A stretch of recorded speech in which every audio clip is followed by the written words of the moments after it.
ഒരു മാസക്കാലത്തെ വ്രതാനുഷ്ഠാനം വിജയകരമായി പിന്നിട്ടുകൊണ്ട് നമ്മളെല്ലാവരും പെരുന്നാളിൻ്റെ സന്തോഷത്തിലേക്ക് എത്തിയിരിക്കുകയാണ്. കഴിഞ്ഞ ഒരു മാസം ജീവിതവും ജീവനും സർവശക്തനിലേക്ക് സമർപ്പിച്ചുകൊണ്ടാണ് നമ്മൾ ഓരോ ദിനരാത്രവും പിന്നിട്ടത്. തഖ്വയുടെ മാസം, സൂക്ഷ്മതയുടെ മാസം, ജീവകാരുണ്യത്തിൻ്റെ മാസം, ദാനധർമാദികളുടെ മാസം, ഇങ്ങനെ ഒരുപാട് പ്രത്യേകതകൾ റമദാനെ സംബന്ധിച്ചിടത്തോളം ഉണ്ടല്ലോ.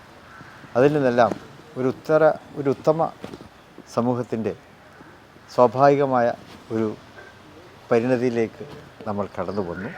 ഇനി നമുക്ക് ചെയ്യാനുള്ളത് ഈ പെരുന്നാൾ സുദിനത്തിൽ ആ ഒരു സന്തോഷം നമ്മൾ പങ്കുവെക്കുക.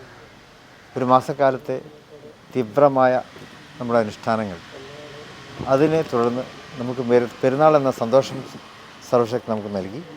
ഇനി നമ്മൾ പരിപാലിച്ച ആ നന്മകളെ ഇനിയുള്ള കാലങ്ങളിൽ നിലനിർത്തുക എന്നുള്ളതാണ്. അതിൻ്റെ ഒരു പ്രതിജ്ഞയുടെ ദിവസമായിട്ട് കൂടി നമ്മൾ പെരുന്നാളിനെ കാണുക. പെരുന്നാളിൽ നമ്മൾ സന്തോഷം പങ്കുവെക്കുക, കുടുംബ സന്ദർശനങ്ങൾ നടത്തുക, വിഭവസമൃദ്ധമായിട്ട് എല്ലാവർക്കും ഭക്ഷണം പങ്കുവെച്ചുകൊണ്ട് നമ്മൾ മുന്നോട്ട് പോവുക. സൗഹൃദവും സ്നേഹവും അതിനെ പരിലാളിച്ചുകൊണ്ടുള്ള ഒരു നല്ല ദിനമായി ഈദിനെ നമ്മളെല്ലാവരും മാറ്റണം എന്ന് അഭ്യർത്ഥിക്കുന്നു. ഒപ്പം ഈ വരാനിരിക്കുന്ന തെരഞ്ഞെടുപ്പിന് നാളുകളുണ്ട്. ജനാധിപത്യത്തിൻ്റെയും മതേതരത്വത്തിൻ്റെയും ഒക്കെ സംരക്ഷണത്തിന് വേണ്ടി കൂടി ആ തെരഞ്ഞെടുപ്പിനെ പ്രയോജനപ്പെടുത്തുക എന്നുള്ളൊരു പ്രതിജ്ഞ കൂടി ഈ ദിവസം നമ്മൾ ഓർക്കുന്നത് നന്നായിരിക്കും എന്നുകൂടി പറയുക. എല്ലാവർക്കും എൻ്റെ ഹൃദയംഗമമായ ഈദ് ആശംസകൾ നേരുന്നു.